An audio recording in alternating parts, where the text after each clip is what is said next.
All right, got an interesting question for you today. Will the 2024 team be one of Kirby Smart's best? That's what we're going to talk about in today's video. Obviously, it should be one of his best because this team's rolling, right? They're a machine. They are going to be in contention for a national championship for the foreseeable future. They're going to be getting into the playoffs consistently just about every year, and they should be a team that's talented enough to compete for a national championship every year.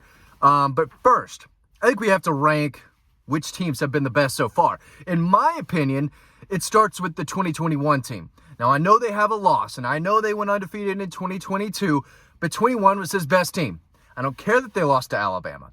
You can't tell me that they got better and that the 22 season or team was better without Jordan Davis, without Nakobe Dean, without Devontae Wyatt, without Trayvon Walker, without Lewis Cine, without George Pickens, without Zamir White, James Cook, Jamari Sawyer, on and on and on, right? The 22 team was clearly the best team in college football, but it doesn't mean they were better than 21. So in my opinion, which I think is a fact, right? The 21 team was Kirby's best, then 22, then probably 2017. I know this past team was really good too, and they're probably number 4. But the 2017 team was very good and kind of transformed this program into what it is today. That was the team that started it all. That's the team that went to Notre Dame and won a close game on the road when at that point, we still haven't seen that from a Georgia team, right? The year before, Kirby's first year, they were losing to Vanderbilt, losing to Georgia Tech, lost to Tennessee on a Hail Mary. They weren't winning those close, tight ball games against good teams. They did that in 2017.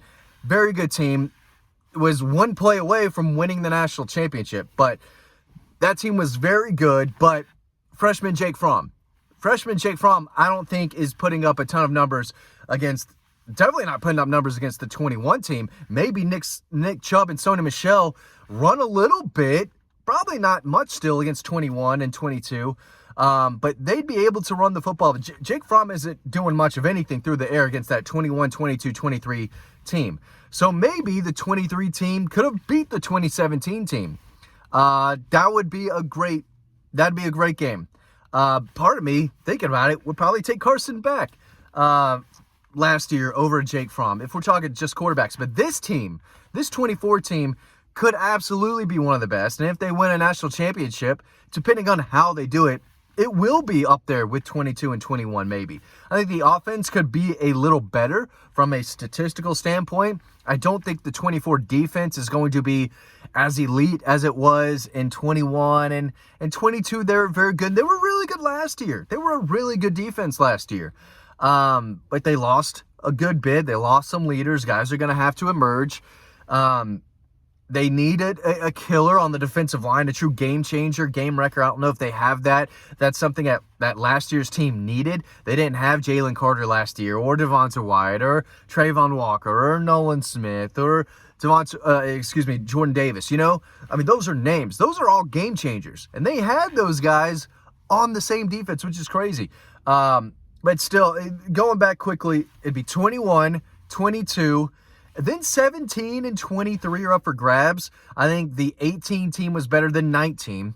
17 was very good. They took a small step back in 28, a small step after that backwards in 2019, a small step backwards in 2020, and that's when they went to the mountain. They went to the top of the college football mountain the year after that in 21. So very high, little dip, and then boom, to the top. And they stayed at the top.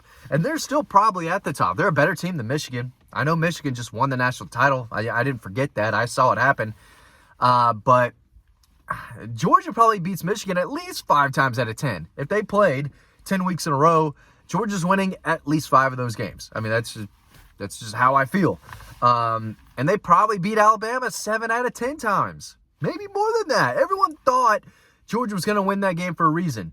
They didn't play well. Alabama played great. They got the calls to go their way, and Georgia kept shooting themselves in the foot. I mean, it was a combination of all that. Alabama played a better game. We don't have to keep talking about it, but it's hard not to when the only team that's been able to beat Georgia the last 3 years was Alabama, and Alabama's not the same. So, and I guess we'll see in Tuscaloosa. I've made a video. There's no reason why Georgia can't go out there and win. But Again, back to the question, how good could this 24 team be? It could be the best team in college football. The offense could be very good. Very, very good. And I said that because of the quarterback. Carson Beck, you could make a real argument. And right now, I would have to say that he is the best quarterback in college football returning for the 24 season. Quinn Ewers, really good. Dylan Gabriel's really good. Jackson Dart is fine. But then you start running out of names. A lot of guys have to emerge. The kid out of Arizona can play. I feel like I'm missing some obvious guys. Maybe the quarterback at Tennessee, Nico. Not even going to pronounce the last name. Maybe I'll get to it this offseason. Maybe not. Kid's got to make plays before I start knowing his name. You know, when you got a long last name like that, it's going to take me a minute. Okay? It's going to take me a minute. It is what it is. Start making plays. It took me forever to finally get Tua Tagovailoa. But make plays and I'll learn your name. But this team is going to be good. They've got a stable of backs. They got arguably the best offensive line in college football. They got weapons all over the place. No Brock Bowers. No Ladd McConkey. No Marcus Rosemy, Jack Saint. But you brought in guys at wide receiver. And at tight end, now you still might be one of the best tight end rooms in college football. You don't have the best tight end ever in college football anymore on the roster. But they're going to be fine there. Defensively, linebacker, they should be okay. They need more pass rushers to emerge. They need more pass rushers. But they're getting around the quarterback for sure. They're pressuring. They're causing a lot of chaos, a lot of havoc, as Kirby Smart likes to say. But could this 24 team, if you suited them up against, let's say, the 17 team, because it was good. It was very good. They just had a freshman quarterback, Jake Fromm. And you can make the case that Jake Fromm played his best football as a freshman, got a little bit worse as a sophomore, and a little bit worse as a junior. The guy went backwards, and it is what it is. So, yeah, he was playing pretty good football for a true freshman, and everyone thought this guy would be the number one pick years down the road if he keeps progressing. He made some fantastic throws as a freshman, even against Alabama. That long throw to Mecole Hardman down the sideline, incredible. That's an incredible throw. I think the 24 team could beat 17. I think the 23 team could probably beat the 17 team. It'd be close. That 17 team had some really good defenders as well. They had Roquan. Right there. He'd be a real problem. But 18 and 19 are towards the bottom. I think 20 is towards the bottom. 16 was Kirby's worst season. Then maybe 20. They only lost 2 games in 20 to Florida and Alabama. It was the shortened season. I think after that, you probably have to say 19. Losing to a bad South Carolina team was not good. You got drilled by LSU, like everyone did. It was one of the best teams of all time. And cool, you beat Baylor at the end. No one cares. No one cares about your win to Baylor. Excuse me. It's Baylor. No one cares. It's like TCU. Nobody cares about TCU. They just happen to play TCU on the biggest stage. But wins over Baylor and TCU, they don't count. No one cares. That's reality. The 18 team lost to Texas in the Sugar Bowl, but no one cared. J.R. Reed was a captain. He was a captain, and he's like, nah, dude, I'm sitting out. Didn't even get drafted, I believe. That's just a lack of leadership. I'll say that. Lack of leadership on the 19 team for sure. That was the 18. It was the 18. Now I'm blanking on what year. No, it was 19 because J.R. Reed played on the 19 team. And I think that was the Sugar Bowl against Baylor where he was like, nah, I don't care about Baylor. I don't care. I'm out of here. I'm a captain. I'm a leader, but I'm not playing in the Sugar Bowl. I'm too big for the Sugar Bowl. I'm not going to get drafted, but I'm too big for the Sugar Bowl. That didn't rub me the wrong way at all.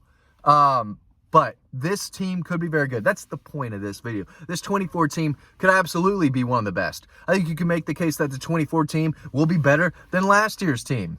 You can make the argument for the 23 team as well. It's up for debate. These teams are all very, very good, and that's what we're doing. We're splitting hairs.